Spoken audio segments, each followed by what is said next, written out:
not setting too big a stage here, vaccines for the prevention of COVID, an unprecedented need and unprecedented response. So the outline for today is a discussion of what is a newly formed COVID-19 prevention network, also known as COVPN.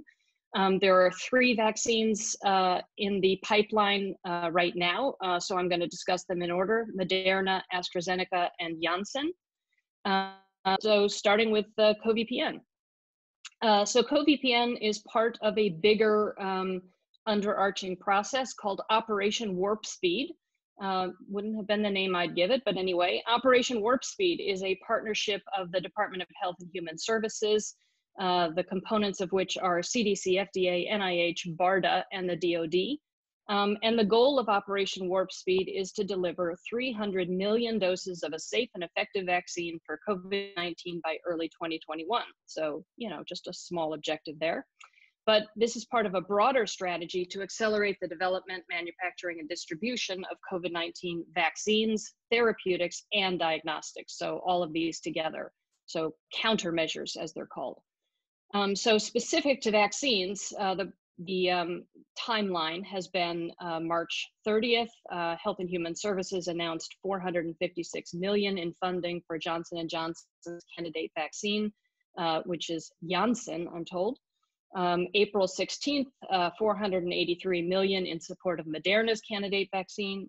May 21, $1.2 billion in support of AstraZeneca's candidate vaccine, and July 22nd, $1.92 billion to support Pfizer and BioNTech candidate vaccine.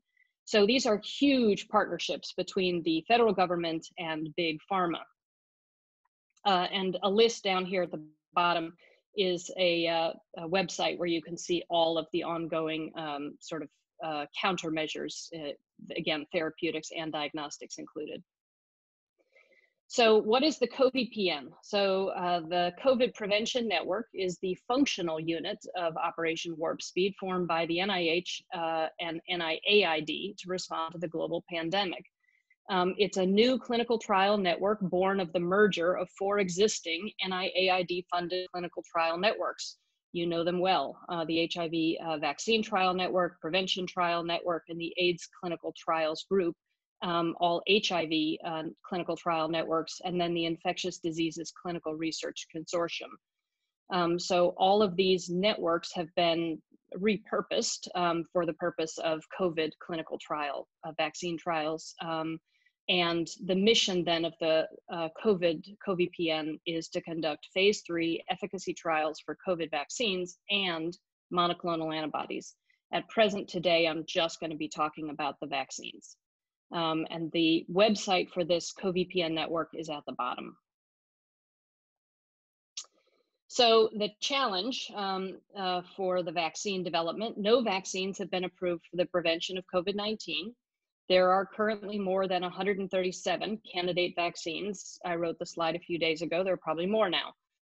And these vaccines are undergoing preclinical development. 23 are in early clinical development.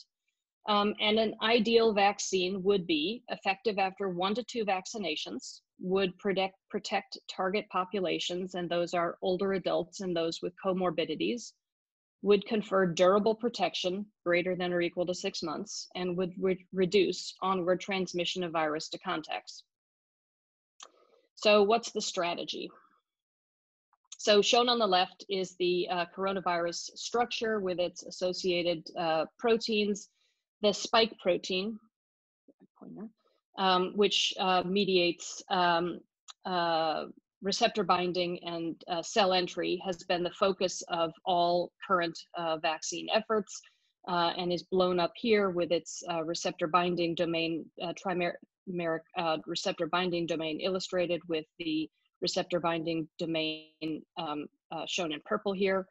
And there are multiple strategies or platforms for vaccine development, and we're going to focus on the 2 again, platforms that are the foundation of the vaccines that are rolling out first in the COVPN, and are also, I think, the foundation of most of the vaccines to follow.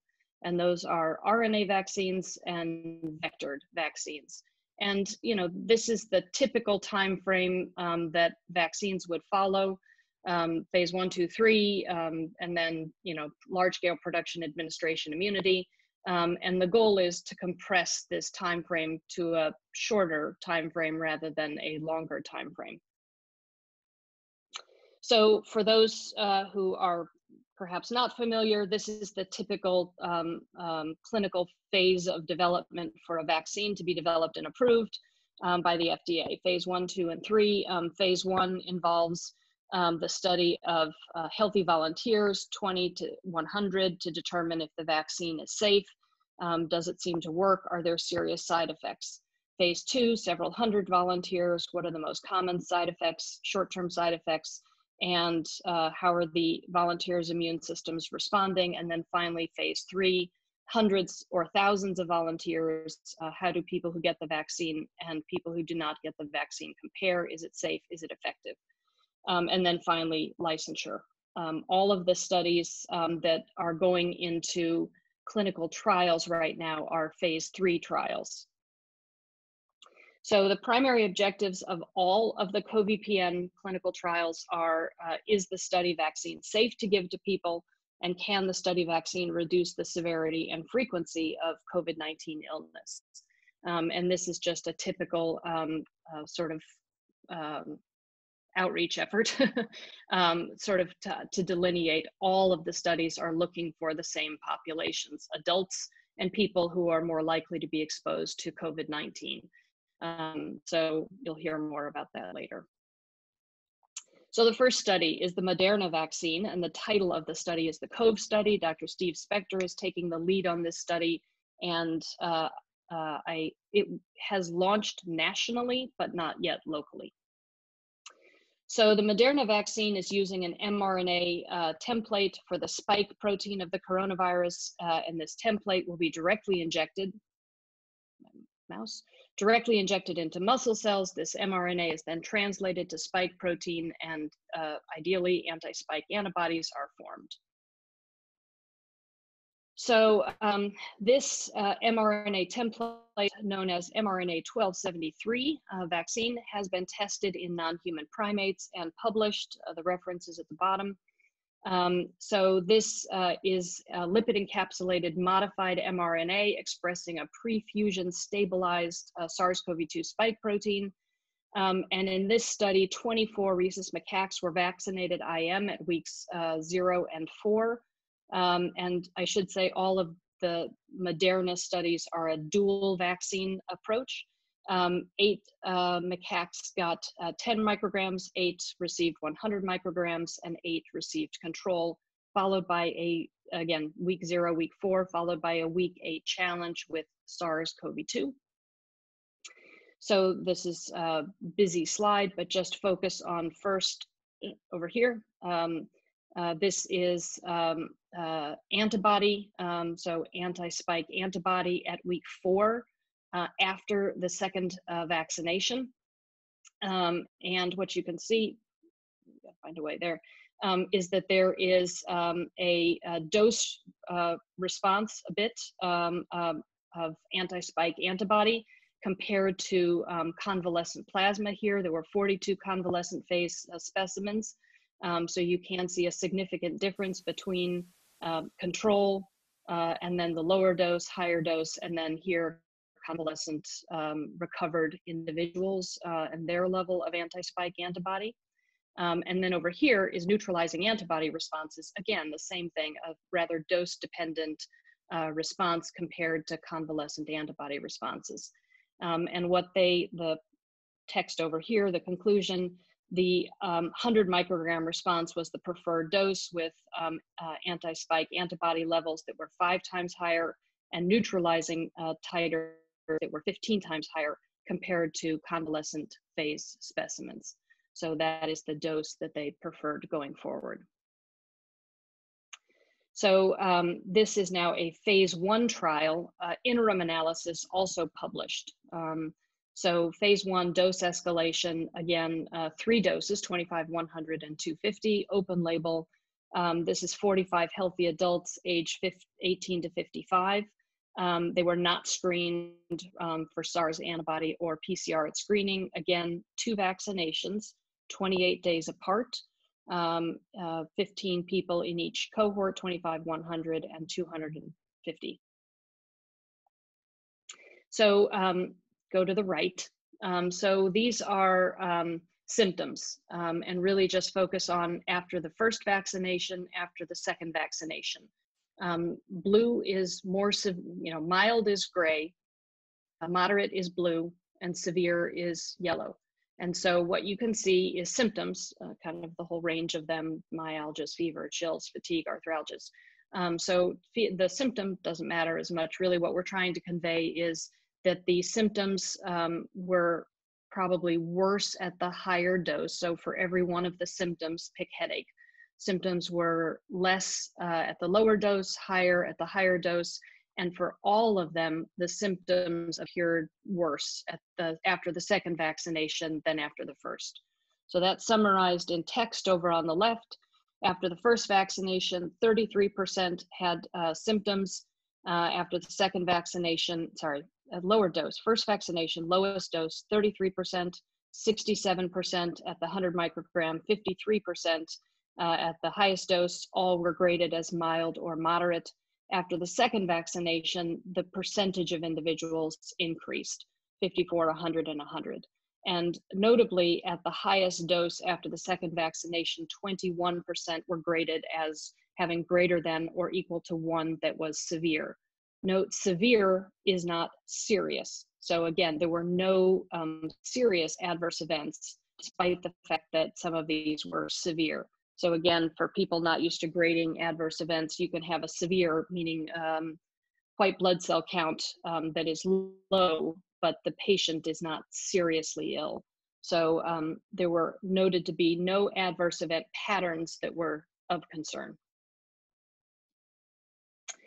So this is the same study, the interim analysis of immunogenicity, so pseudovirus neutralizing antibody responses. So after the first vaccine, so again, low, medium, and high dose, first vaccine, second vaccine, first vaccine detected less than 50% of people had a response, but you can see after the second vaccine, everybody developed a response. So after the second vaccine, all of those had a response, and these are the convalescent neutralizing antibody responses over here. And the comment was that the responses were similar to those observed in the upper 50% of the convalescent neutralizing antibody responses. And not shown antibody responses were higher with the higher vaccine dose after the second vaccination. So probably not surprising. So, oh, and worth noting, just neutralizing antibody responses for those used to looking at these, not particularly high. So these are not stunning levels, but then again, not incredibly high also in the people who had, quote, natural infection. So in the convalescent, but we're going to kind of come back to these. So I just wanted to note, not stunningly high neutralizing antibody responses. So, so now we move to the phase 3, and you note that I skipped phase 2. That's because I don't have any phase 2 data. Phase 2 is in process now. So the phase 3 Moderna vaccine, this is our first candidate vaccine. It has gone live nationally. So on March 16th, NIAID initiated the phase 1 clinical trial. These are the interim results that I just presented. On May 29th, phase 2 clinical trial was initiated. We have no data. I have no data. On July 27th, Monday of this week, I think, Moderna and NIAID launched the phase 3 trial nationally. And this is just a quote from Fauci, Tony Fauci. Predicted that researchers would probably be able to tell whether the Moderna vaccine was effective by November or December of this year, although he explained a distinct possibility that an answer would come sooner. There is no compromise at all with regard to safety nor scientific integrity. And again, I think people have been concerned these are rolling out, quote, too fast. I think, you know, all I can tell you is that the phase 2 data are being evaluated by others, not me. These data are being evaluated simultaneously with the launch of the phase 3. So the Cove Study, as it's known, the Moderna study, is a phase 3 study of the mRNA 1273 against SARS-CoV-2. This study will enroll 30,000 people in the US. Participants will be randomized 1-to-1 to the mRNA vaccine at the 100 microgram dose. The vaccine versus placebo. The vaccine and placebo will be delivered, again, a dual vaccination schedule on day 1 and day 29 with follow-up for 2 years. And that's a pretty typical schedule for the vaccines that are going forward. Participants will be monitored for COVID-19 illness, and people who develop confirmed COVID-19 will be given this wearable device, as it's called, to monitor their health while sick. This device monitors oxygen saturation, blood pressure, heart rate, etc. And this data is transmitted remotely to study staff who can advise the participants when they need to seek additional care. Study staff will do daily telemedicine visits for 2 weeks for all individuals with confirmed COVID-19, as well as participants will be collecting home saliva samples, which will be brought in to study staff. Inclusion criteria, just the highlights. Adults who are at high risk of SARS-CoV-2 infection, locations or circumstances who put them at appreciable risk, healthcare workers, essential workers, people who live in highly impacted areas, adults who are healthy or in stable condition if they have pre-existing medical conditions. Those are really the ones I wanted to emphasize. Exclusions, a known history of SARS-CoV-2. People are not going to be, well, people are going to be screened at baseline, but that is not going to be an exclusion. In other words, we're not doing real-time antibody testing that will feed back and exclude people. So antibody testing will be done, and that will be included in the analysis, but antibody testing will not be done in real time as an exclusionary criteria. But if you have a known history, that will exclude you. Immunosuppressive state, asplenia, HIV infection is an exclusion. Systemic immunosuppressants have participated in an interventional clinical study within 28 days, and then prior administration of investigational coronavirus vaccine or plan to participate in an other investigational study. And somewhere in here, it says flu vaccine. All of the studies so far are, there it is.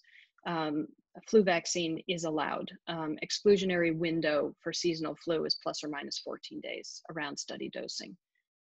So you are allowed to get your flu vaccine. So study eligibility and schedule: adults over the 18 years or older who are at risk of SARS-CoV-2. We've already said this, and again, there's a focus because the most highly impacted groups are racial and ethnic groups that have been more highly impacted. There's a significant effort to reach out to Native and Indigenous groups, African American, Black, and Latinx populations. Here is the schedule. Enrollment and injection, the first injection can occur on the same day. Second injection at 1 month, and then visit at 2 months, 4 months, 7 months, 1 year and 1 month, 2 years and 1 month. So the visit schedule is not intense. Again, it is estimated that the average person will have 1 to 2 URI potential COVID illnesses that will require evaluation every year. In a COVID pandemic, that could be higher. So again, within the schedule, there will be a fair number of rule out COVID illness evaluations for participants in the study. So next we move on to the AstraZeneca vaccine.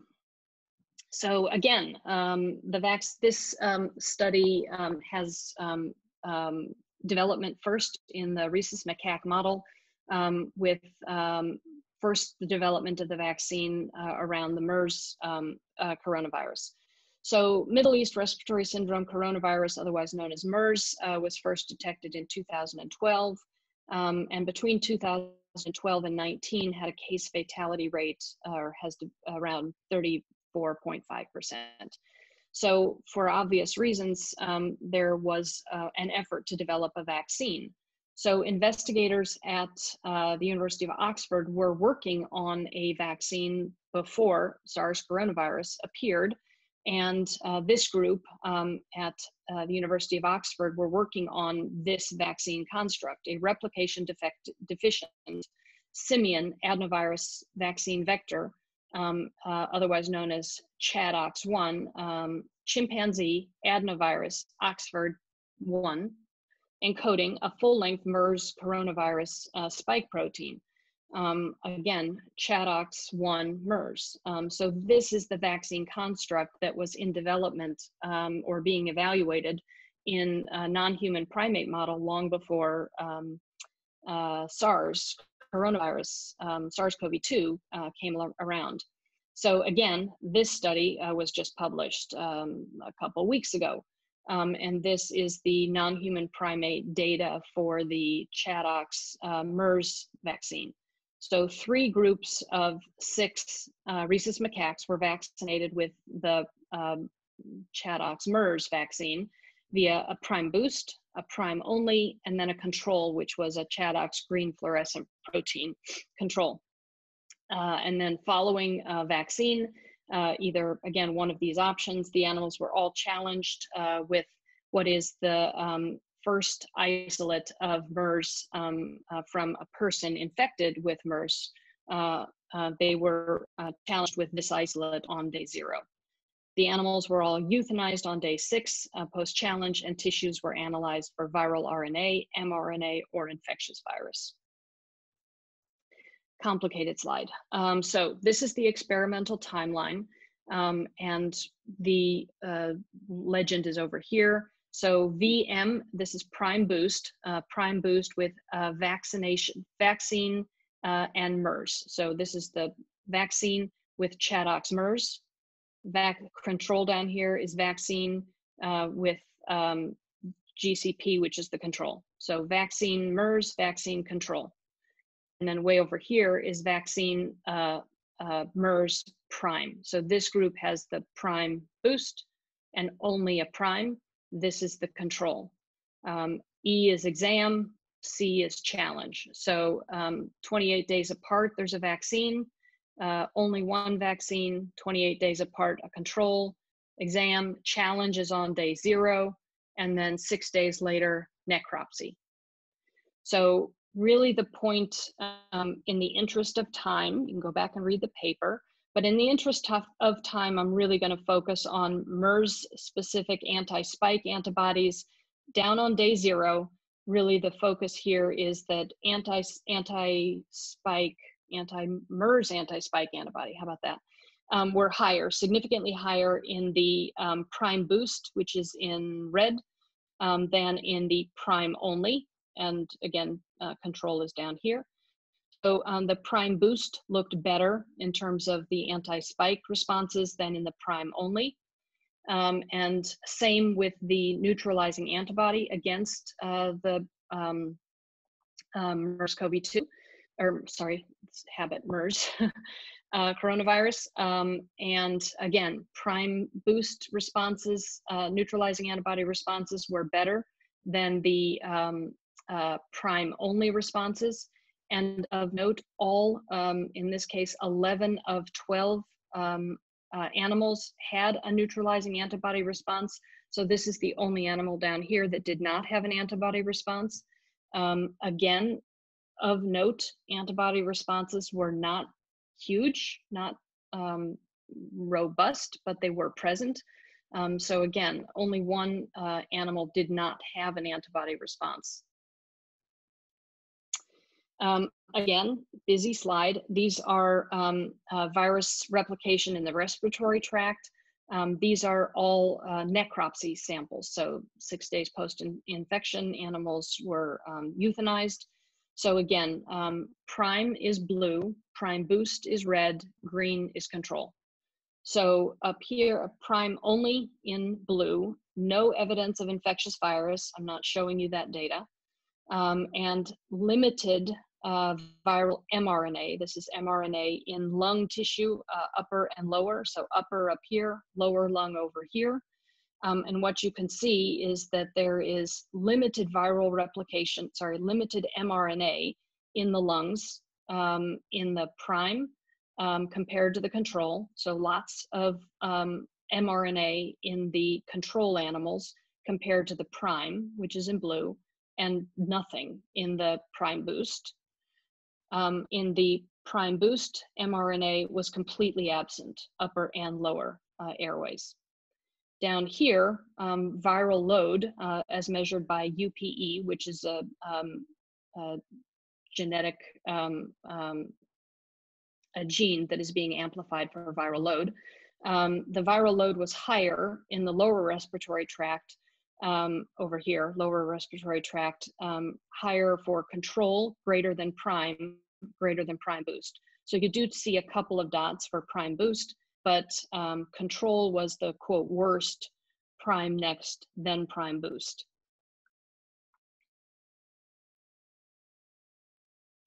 So, So overall, a single dose of the ChAdOx MERS vaccine protected rhesus macaques against a mucosal challenge. And the prime boost regimen was a superior therapeutic approach. Not shown, serum obtained from vaccinated macaques was able to neutralize 6 diverse MERS coronavirus strains. And again, I want to note that one animal was protected despite not having detectable neutralizing antibodies against the challenge strain. And in general, the neutralizing antibody levels were not high. So now we move to the phase 1/2 study, also just published, so people. So this is now the ChAdOx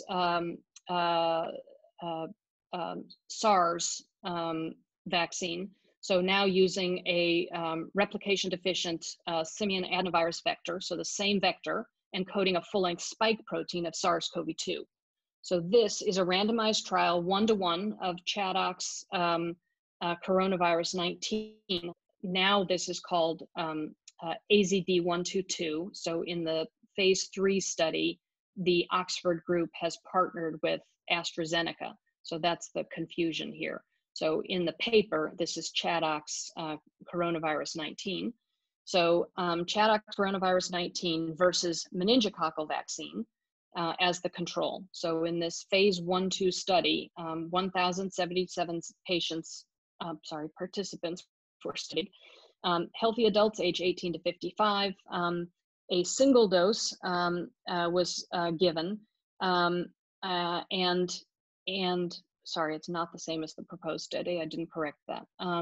And in this study, 10 participants were given 2 doses. In the AZ study, it is a 2-dose study. 2 sites in this study administered paracetamol, which is Tylenol pre and post vaccine, to reduce vaccine-associated reactions. And I'll show you why that's important. The vaccine was generally well tolerated. There were local and systemic reactions. These were more common in the ChAdOx vaccine group as compared to the meningococcal vaccine. And these side effects were reduced with prophylactic paracetamol. The majority of the adverse events were mild or moderate and resolved within 1 to 7 days. So this, again, busy, but these are the side effects. So shown up here are the ChAdOx vaccine, and down here are the meningococcal vaccine. So this here is with Tylenol, here no Tylenol, here meningococcal vaccine with Tylenol, without Tylenol. And so here's the legend: mild is yellow, moderate is orangish, hospitalization is dark red. So the darker is worse. And really, again, here are the symptoms up on top. And the point here is that paracetamol or Tylenol lessened the side effects. So you'll see that the bars are higher up here than they are down here. But the major point that I want to emphasize here is that the side effects were a bit worse with the coronavirus vaccine than with the meningococcal vaccine. For the AstraZeneca vaccine that is going to be studied, there will not be pre-medication with Tylenol. So probably something more along the lines of this will be observed. And we're not going to have an active control. So I'll mention why that's relevant. These are the individuals who had 2 vaccines, only 10 individuals, but again, worth noting that the symptoms went down with second vaccine. So first dose up here, second dose, and the symptoms were reduced following the second vaccine. So again, these are the phase 1-2 results, generally well tolerated, more common adverse events with the Chadox than with the meningococcal vaccine. Fatigue was the most common, and again, more common with the coronavirus than with the meningococcal. Headache, more common with coronavirus than with the meningococcal. And these were the rates without pre-medication with Tylenol. The paper mentions in one sentence transient neutropenia, 46% in the vaccine group versus 7% in the meningococcal controls.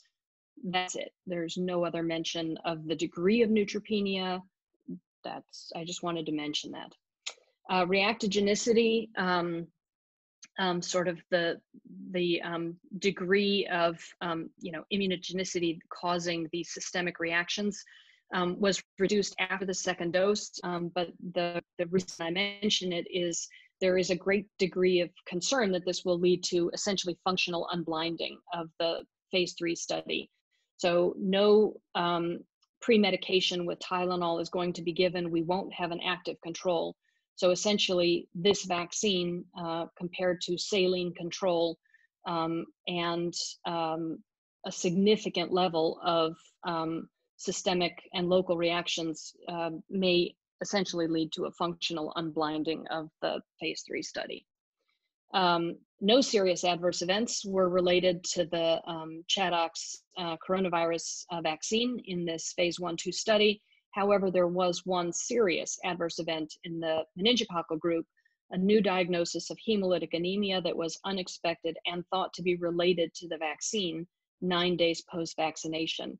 And I mention this just because I think people are very worried about safety of these new vaccines. And we have to always remember, you can have a serious adverse reaction to any vaccine at any time. We may have serious adverse reactions to the new vaccines, just as we have serious adverse events to our old friends, the existing vaccines. So now let's talk about immunogenicity of the phase 1 SARS-CoV-2. So these are anti-spike antibody responses, and anti-meningococcal responses here, anti-spike antibody responses here, which peaked at day 28. Here's days post-vaccination. Here is the prime boost. Again, only 10 people here, so for what it's worth. Probably somewhat higher responses, peaking again a bit later because they had 2 vaccinations. And here are the convalescent samples from individuals, some with asymptomatic disease marked by these hash boxes. So levels that are perhaps comparable in terms of anti-spike antibody levels to individuals who had natural infection. So these are 180 convalescent plasma from people who had PCR confirmed COVID-19 infection and 8 asymptomatic PCR positive healthcare workers. And then finally, pseudovirus neutralizing antibody responses. These are just lines connect the same individual. So this is the same individual from time 1 to time 2 to time 3. So these individuals had neutralizing antibody responses. Let's start here. from this time point over to this time point, compared to, again, individuals with convalescent neutralizing antibody responses following convalescent in convalescent plasma samples. There again are small 2, 10, and 9 individuals who had the boost at this time point. So we do have some follow-up. And again, you can see that there are neutralizing antibody responses here after the prime on day 0. People did mount neutralizing antibody responses that improved after the boost in these 10 individuals that do appear to be comparable to individuals who experienced, quote, natural infection. So the anti-vector immunity was low before vaccination, not really shown. There was no relationship between the presence of antibody to ChAdOx and the immune response. There was good spike-specific T-cell responses that peaked on day 14. I did not show you those data. Anti-spike antibody responses peaked by day 28 and boosted following a second dose. Neutralizing antibody responses were detected in 91% after a single dose and 100% after 2 doses, though again, small numbers, 10 people. The median titer, again, 136, not high. Neutralizing antibody responses correlated strongly with antibody levels. So finally, we're moving to the phase 3 study. The phase 3 study will roll out, we think, in mid-August. Phase 3 study is a randomized, double-blind, placebo-controlled, multi-center study assessing safety, efficacy, and immunogenicity. And in the phase 3 study, it's going to be called AZ122. So again, previously ChAdOx, and this reflects the fact that Oxford is now partnering with Big Pharma. So this is the study design. People will be screened and dosing will occur at the red bars on day 1 and 29. Everyone now will get 2 doses. So it has moved to a 2 vaccine dose schedule. And then a total of 7 visits. So you really on days 57, 90, 180, 360, and 730. So it's a 2-year follow-up. There are some telephone visits in gray, and then there is a sub-study for the first 3,000 participants. 2 doses, IM, 30,000 people will be enrolled, and throughout the entire time, people will be monitored for COVID-19. We're looking for adults 18 years and older, with an effort to enroll 25% of people over the age of 65. I'll get to the inclusion. Primary objectives, again, to evaluate the efficacy of 2 IM injections compared to placebo, which will be saline, to assess safety and tolerability of 2 IM injections, and reactogenicity in the sub-study only, which is the first 3,000 participants enrolled. Eligibility, people 18 years of age and older, healthy or medically stable chronic disease at increased risk for SARS-CoV-2 acquisition and COVID infection. And that is, to the large extent, left up to the investigators to determine.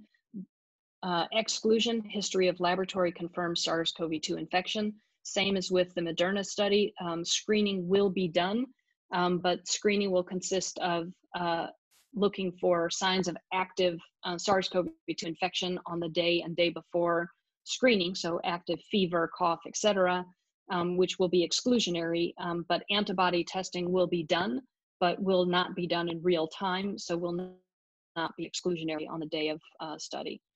History of primary malignancy, except for malignancy with a low potential of recurrence after curative therapy, or adequately treated, such as adequately treated skin cancer, etc. Any confirmed or suspected immunosuppressive state, including asplenia, recurrent severe infections, use of immunosuppressant medications within the past 6 months, except people with HIV, on-label ART will be permitted. So the sub-study is the first 3,000 people, and they will have, let's just say, more visits. Illness visits, people who have greater than or equal to 1 day of qualifying symptoms, will contact the study site. Just as in the Moderna study, they will be asked to wear this wearable device once we have confirmed that they do have documented COVID, and more samples will be collected and more visits for those individuals. Finally, Johnson & Johnson, the Janssen vaccine, and everything I know about this vaccine is from a web search, so it could be wrong. The lead candidate vaccine is an adenovirus 26 SARS-CoV-2 vaccine. This uses the same technology as their previously developed Ebola vaccine. They have a phase 1/2 randomized double-blind placebo-controlled study designed to assess safety, response to vaccine, and immunogenicity of this vaccine, recombinant vaccine, in 1,045 individuals 18 to 55 and greater than 65, that is being evaluated, I believe, in Belgium and a few other countries perhaps, and a single and a 2-dose schedule are being evaluated. So future COVPN candidate vaccines. Again, I have discussed the first 3. I think based on a presentation that we had, Monef Slawi, I don't know how to say his name, he is the chief advisor to Operation Warp Speed, and his presentation in combination with some news updates and Google searching, this is what I was able to come up with. I believe he told us that there are 8 candidate vaccines in the pipeline for the COVPN network. These are not in order. But I believe Sanofi GSK has a protein subunit, Novavax, again, protein subunit, Merck IAVI, if I'm correct, has a replicating viral vector, Pfizer BioNTech, RNA again, and then I couldn't figure out what the 8th one was. So that's my best guess as to what is coming. I think the next vaccine, and I should have mentioned the J&J vaccine, Moderna is active now, AstraZeneca is starting mid-August, J&J is starting in September, and the next one, whatever it is, we are told is coming in December. And I should have also mentioned J&J is 100,000 people. So Moderna is 30,000, AstraZeneca is 30,000, J&J is 100,000, and this will be the first truly international study, vaccine study of the group. So correlates of protection are unknown. So just to make it clear what we don't know. Immune responses to SARS-CoV-2 are generally good, especially antibody responses to the surface spike protein. The role of T-cell immunity in disease prevention or moderation is unclear, and the type or level of immunity required to protect from reinfection is unknown. So, some concerns, antibody-dependent enhancement of infection, ADE. So there is this hypothesis that if we vaccinate people and generate poorly neutralizing or low avidity neutralizing antibody responses, that subsequent infection may generate these, again, poorly neutralizing antibody virus complexes, which could then be internalized and trigger these cytokine responses, which will trigger immunopathology, inflammation, and lead to virus production and could actually enhance disease. So not clear yet because we don't have vaccines that have gotten far enough along to lead to reinfection to know if this is true. So antibody ADE of disease, in vitro assays do not predict ADE of disease. Most animal vaccines and antibody interventions actually show protection. So as you recall, the MERS vaccine that I presented, there weren't great high levels of neutralizing antibody responses, and yet those animals were protected from challenge. So that's the best so far that we have in terms of a correlate to look at in terms of ADE of disease in sort of MERS. It's not SARS-CoV-2. These animal models suggesting, those animal models that do suggest a potential of ADE of disease are not definitive. And potential mechanisms of ADE of disease are likely virus specific. One of the biggest challenges is that clinical markers do not differentiate severe infection from immune enhancement. So it's not at all clear how this is going to be, identified it probably won't be identified in real time in the field. So we clearly need to be looking very carefully and collecting adequate specimens to try and identify it. And clearly we need more mechanism-focused studies. And I'm just going to say a couple words in 2 minutes about outreach and recruitment. Susan, you see the time, right? That was why you said that? Yep. Okay, good. Yeah. I'm going to say 2 minutes. In San Diego, this is data through 7/27. We are going to focus on communities that have been most impacted by SARS-CoV-2. So outreach efforts will be heavily directed towards these populations in San Diego, individuals that are Hispanic, Latino, Black, African American, and Native Hawaiian Pacific Islander. Again, by numbers, these are the groups that have been most impacted. I created this for a different purpose, but just to illustrate the rate per 100,000: National City, El Cajon, Chula Vista, Imperial Beach, Lemon Grove, San Diego. These are the areas, the dark is bad, that, in terms of COVID, sorry, not if you live there, but in terms of COVID infections, these are the areas that we'll be focusing our outreach efforts. And I thought it was, everybody's heard the interest. This is the most recent data I could get, but median household income, lowest income, increasing income as the rates of COVID go down. And again, I don't think COVID reaches out to poor people, but I thought this was really interesting. As of late May, this is a study of overcrowded households. So people who have lower socioeconomic status tend to live in overcrowded or more crowded households. And so in this study of these counties in California, in late May, this represented 69% of all of the COVID cases in California. And if you look, as the crowdedness of the household increased, the number of cases per 1,000 residents increased.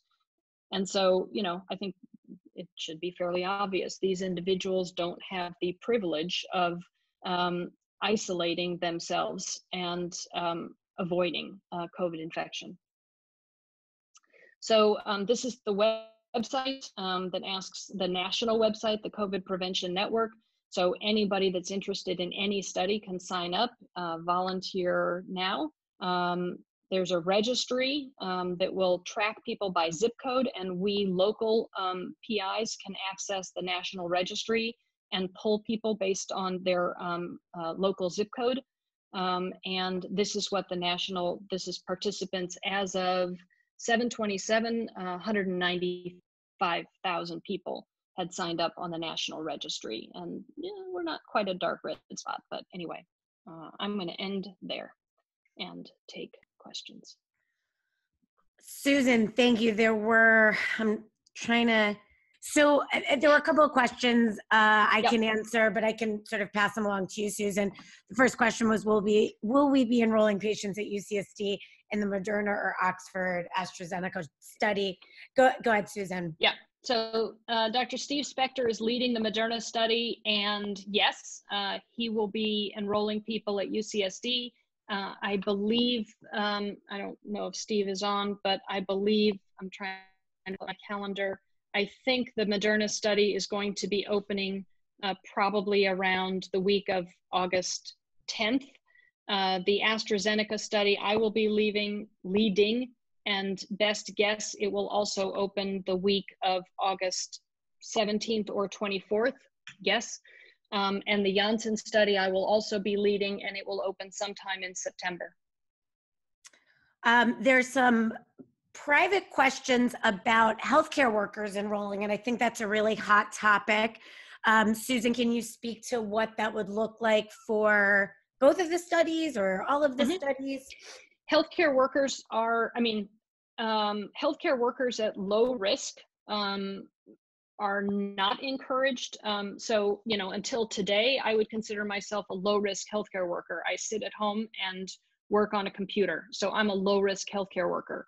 Once these studies start, I will probably move into a higher risk healthcare worker. So I would say healthcare workers that are, in the field are certainly eligible, and we would encourage to participate.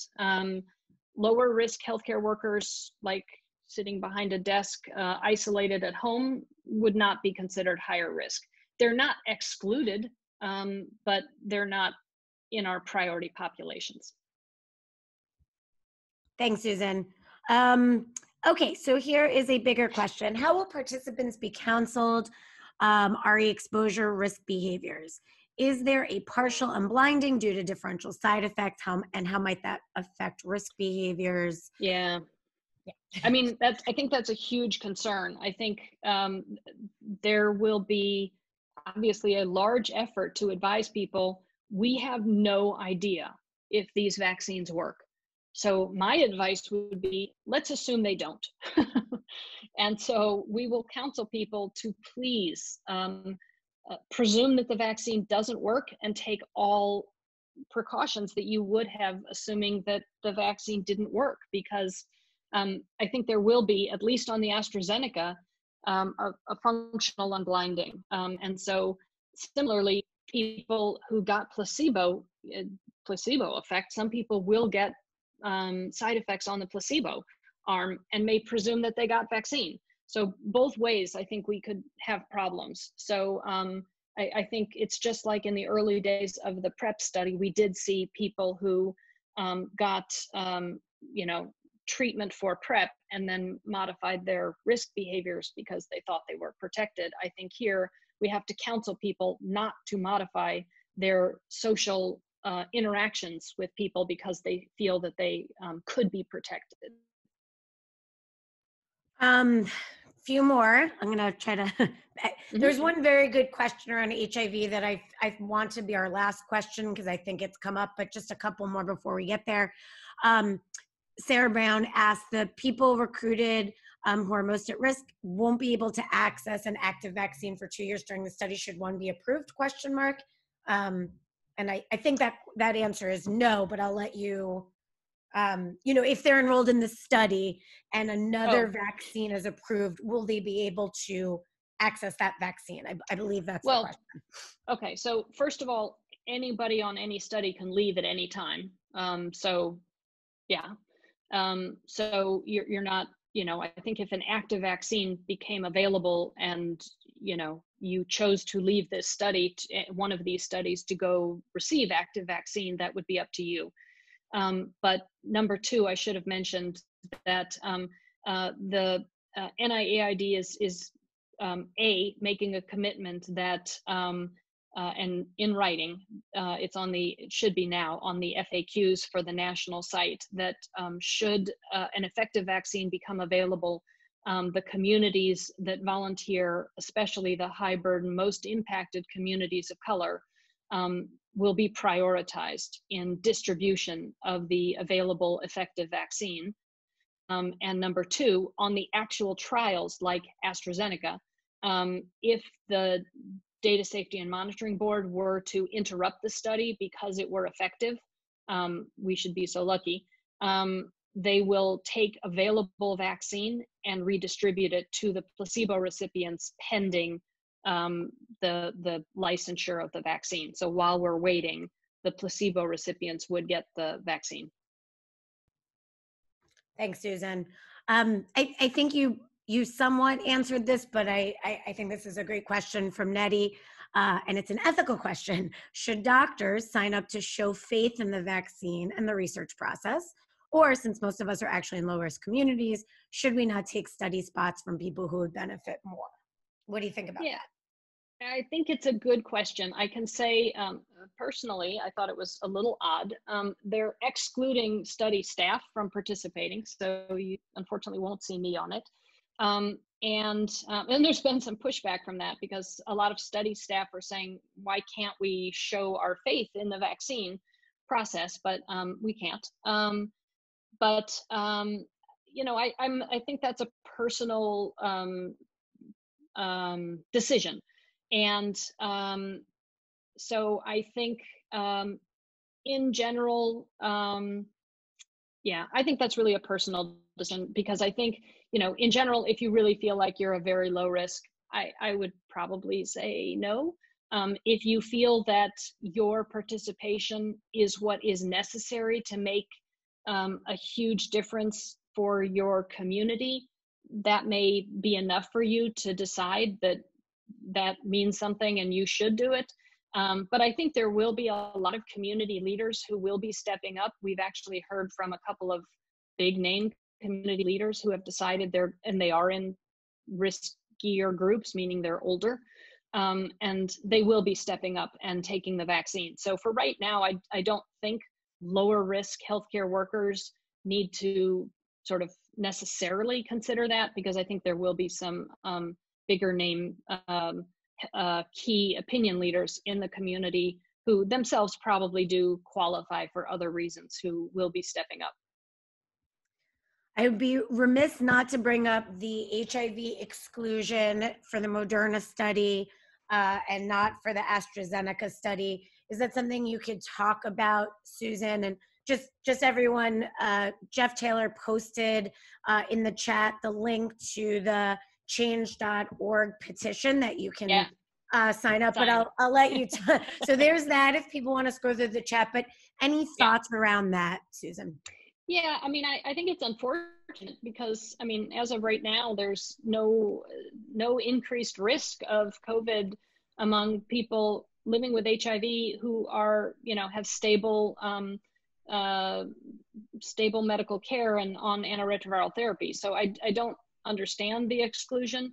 I also know, and I also didn't clarify that for all of these studies, part of the warp speed is that enrollment for both Moderna and AstraZeneca will take place over 8 weeks.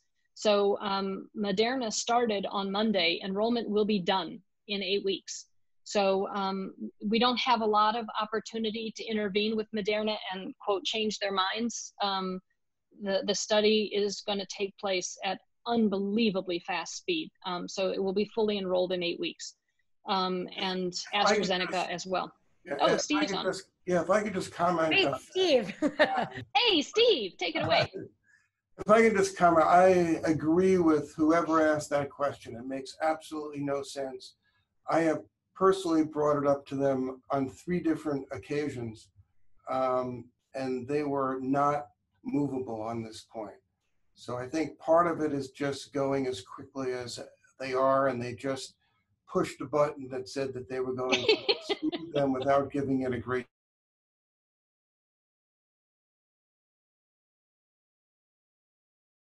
You know, it hurts for those of us who have been involved with HIV and AIDS to see our population excluded. Yeah. Well, unfortunately, there are multiple trials, but it is certainly an unfortunate one to see. And it's good that people are at least speaking up and saying that this is not okay. It doesn't seem like it's going to change much. I will end with, participants are still on. Ajay asked a price of the vaccine question. And I'm sure you have lots of thoughts on this, Susan. How will the price of the final vaccine be determined? How will it take into account NIH? What will it be? $10.50. I have no idea. Way above my pay grade. Yeah, I don't know if anyone has knowledge of vaccine costs. That still is something that baffles my mind when patients tell me they've gotten charged $2,000 for 1 dose of HPV at UCSD. I mean, I do think because of the crisis, I do think there is going to be an effort to make it widely available and I say this, unbelievably affordable, because it doesn't do any good to make it something that people with limited income can't afford. The goal is to make an effective vaccine that can be widely distributed as fast as possible. So I don't think, part of the Operation Warp Speed is that they are scaling up production of vaccines right now that they don't even know work. So hundreds of millions of doses are currently being manufactured for vaccines like Moderna and AstraZeneca. We don't even know if the vaccine works. So the goal right here, AstraZeneca and Moderna are going to make money, but they're going to make it regardless. So, I don't think the goal is to set a price that participants and future patients are going to pay.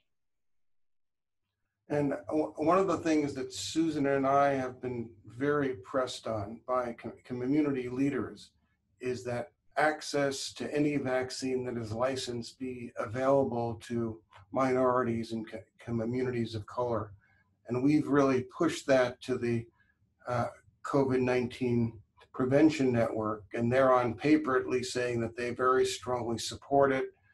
But and so that would mean there would have to be a cost-effective vaccine, and hopefully that will actually happen. But again, that's even above the Prevention Network's pay grade. Yeah. And I just wanted to make one kind of final point before everybody checks off, and that is that for the AstraZeneca vaccine, we will be recruiting using we're leasing a San Diego blood bank bus. So we will be out in high burden communities traveling from point to point. So we will try our best to be out in high burden communities recruiting and we'll have a mobile vaccine clinic. That's very cool, Susan. Thanks for sharing that. So it's, past the top of the hour. This was a great discussion. People are asking for your slides. We've directed them. Just so everyone knows, if you just type in UCSD, high rounds, AVRC, you get taken right to the page where it then gives you information about how to access both the presentations. If they're recorded, most of the speakers agree to be recorded, not everyone, but then the slide shares as well. So they're always there, usually about a week after it happens. But thanks so much, Susan. And this was great. I think a lot of people learned. And next week we have Dr. Scott Latender.